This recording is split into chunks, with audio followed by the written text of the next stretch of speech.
Welcome in, everyone. I apologize for my appearance. It's been a long weekend, a lot of Christmas parties, a lot of Christmas everything. Our family gets a little bit into the deep end with this, but I appreciate it. It's a wonderful time of the year. However, so last night, my new top pet peeve, and it's happening all the time, and it's driving me bananas.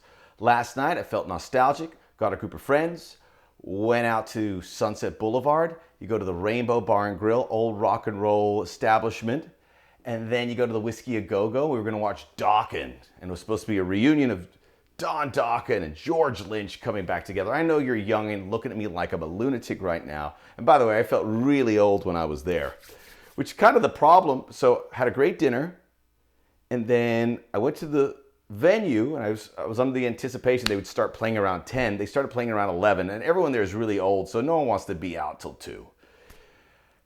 And then, again, no George Lynch and Don Dokken on the same stage. And then the big issue, merchandise table, and this has happened at the last 5 concerts I've gone to. I was going to wear a Dokken shirt today. I was really excited. I walk up to the lady, and I say, "Can I have a large?" And she says, "We're out."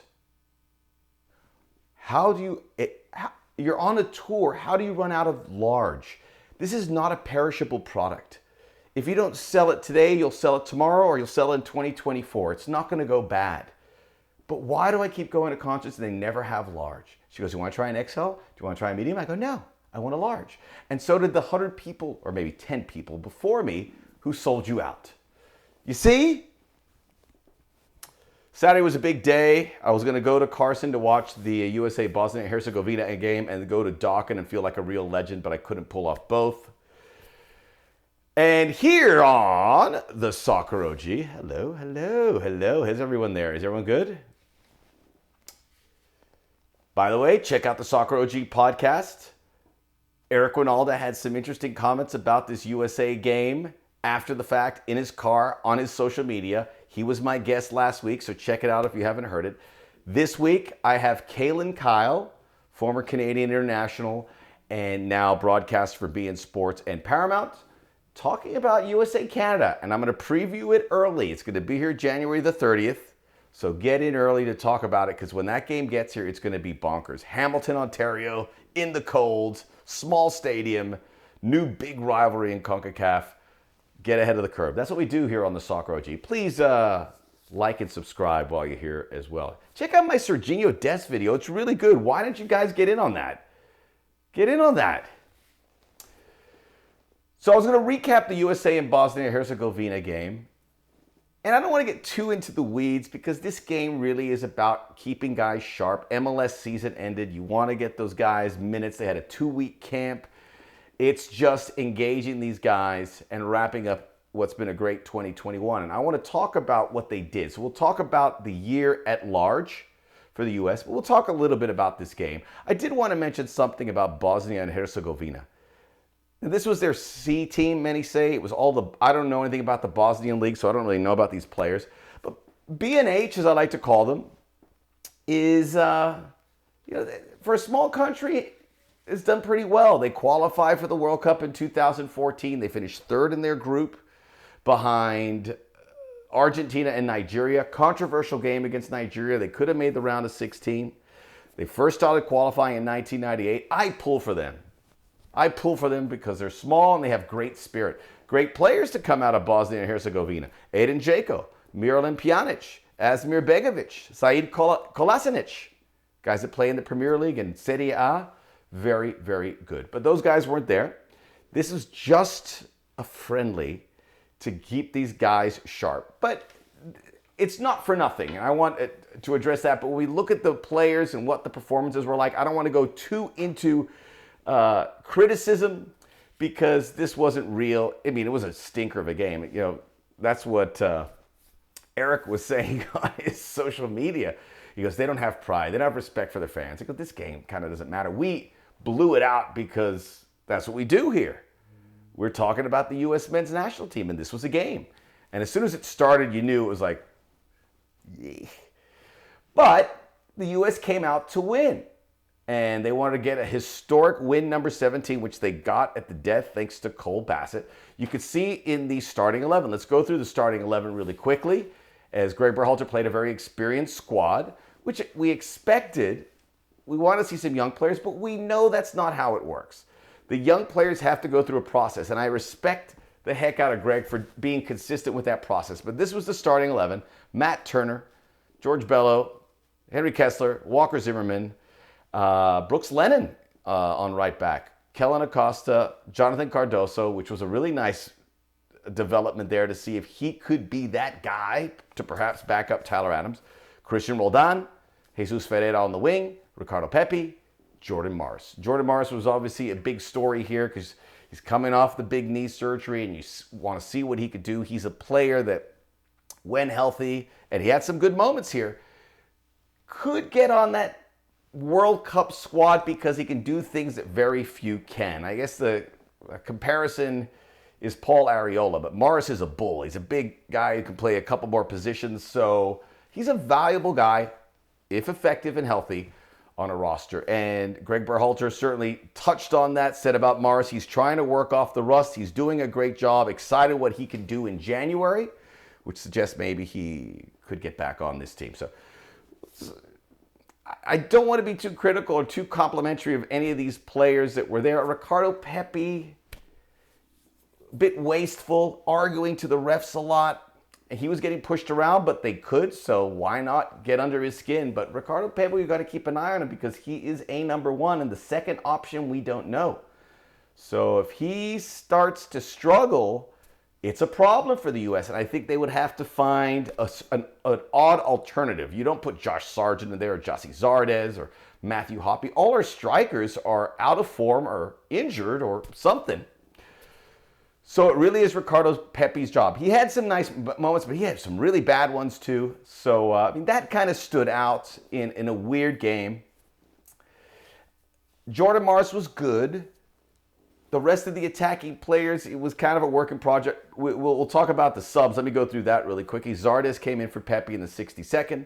Brian Reynolds came in for Brooks Lennon. Jackson Ewell in the 63rd came in for Cardoso. 78th minute, Cole Bassett for Jordan Morris. Cade Cowell for Jesus Ferreira, and then Jonathan Gomez, who was the one guy that people really wanted to see because of the dual national situation, came in for George Bello. And I saw people arguing or complaining on Twitter saying, well, Jonathan Gomez, he needs this opportunity. George Bello showed what he could do, but we've got to understand there is a process, and nobody takes any shortcuts. You get on the roster, you sit and wait, you get a few minutes, and then that expands. And I would say Tim Weah is a good example of that to see how that works. And we've moved towards a younger roster, but it takes a while. And we've got to keep everyone happy. And I'll get to what Greg Berhalter has been able to do in the big picture for this team, which has been very consistent and promising. Walker Zimmerman started. He's just a bull back there. It's header out, block, header. It's wonderful to see that he takes that responsibility. Tough guy back there. By the way, the whole game was very mechanical. I mean, we get so ramped up. Oh, USA is going to play. And then you sit there and you're like, it's like that Simpsons episode of soccer. You know, when Portugal plays Mexico. You're like, hey! But this is a game where you get intel. It's a European team. It's not a typical European team, but it's a European team. You get intel, you get to work, and you get experience. Several guys played bigger roles than others, but we don't look too far into that. Some young players did get a sniff as we talked about the substitution pattern, and we'll get into that. Now, I think it was the 40th minute, there was a red card for Begic of Bosnia. I was going to talk about Bosnian players that impressed me, but I figured that would bore you to tears, so I won't say it. There were a couple. I liked the way they played. And when they went down a man, I tweeted at the time, well, that's not great because now you're going to face a team that's going to play a low block. And there's no benefit for Bosnia playing a low block. They weren't going to lose by 5 goals here, at least play, but they did. And then I thought about that and I go, maybe that's not a bad practice to play. It is all good experience. And now you go, this is what a 10-man team is going to look like. We might face that. Or we might face a team playing here in the U.S., say, all due respect, say it's El Salvador and they're going to play with a low block, which they don't. But it could be a team that does that, and you got to be ready to adjust. And I think that's good to go into the pot for the U.S. with regards to that. So the red card, it changed the game, but if you want to imitate a real circumstance, you've got to take into consideration that could happen. We got into the game now, and again, it was hard watching. It was hard watch. The U.S., and you could see these guys were kind of out. It was a majority MLS roster, but you could see they're already a little bit disconnected from playing, and that's fine. And this is going to be a very testing time for Greg Berhalter. That's why this camp is so valuable. The European guys are playing, which is good, and they're going to join the squad here for these January World Cup qualifiers. A lot of guys making their international debut. Again, the strong lineup to start. And then here came the kids. Brian Reynolds, we wondered if he was going to be included because just to be part of a camp so he can stay confident, but he got some minutes. And I got to tell you, one thing I could take away from this, and I've talked about it here on the Soccer OG about our fullbacks, we're not very good at crossing the ball. Brian Reynolds, first of all, is a specimen. You can see the talent oozing off of him. He needs a lot of work. He needs games in Europe. We'll see where he goes in January. It's obviously not going to be with Roma. But he's active, and he can cross a ball, and his cross led to the goal by Cole Bassett. So I don't want to get too excited, but seeing that from Brian Reynolds says, that's a guy we got to keep tabs on.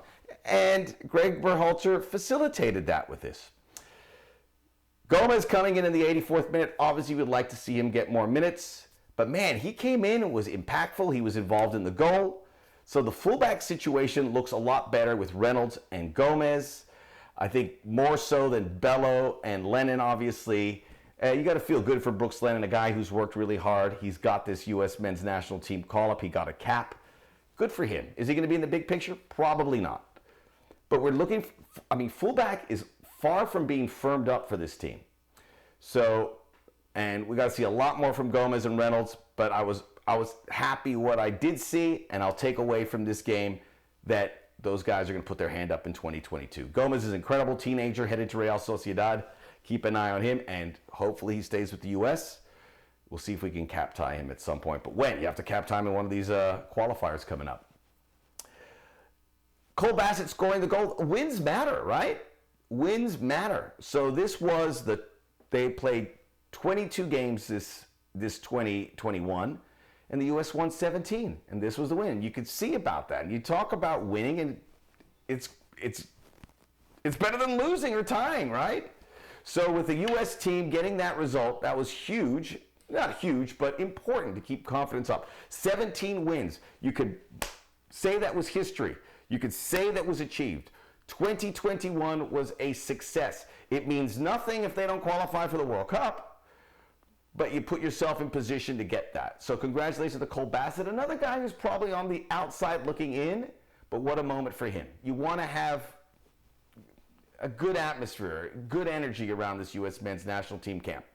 So looking back at 2021, 17 wins is a record. 3 wins versus Mexico. 2 trophies. A bunch of guys getting international experience, which is exactly what Greg Berhalter wanted to do. He talked about the games in January and February, March. It wasn't February, March, and getting ready for the summer, and now it continues. This was an epic 2021, and 17 wins matters. But to me, all the guys that got a sniff at the national team was even bigger. And we saw that with so many guys making their debuts for the U.S. men's national team Saturday night in Carson, California, which is L.A., by the way. It's L.A. So 2021, and Greg Berhalter wants to keep the momentum and hit the ground running here in 2022. And I think what he's done here, we know we can take him at his word when he says everyone's going to get a look. This is a family affair. Everyone's welcome. We're going to pick up our guys that need a lift. Not everyone, because you can't get everyone in those rosters. But he said something in 2021, and he executed it. And that is good. This was a great year for the U.S. The wins against Mexico, testing yourself against a wide variety of teams, playing in games that matter, that's huge. So I don't want to look too much into this game against Bosnia and Herzegovina. I just want to celebrate what they did in 2021. But now, you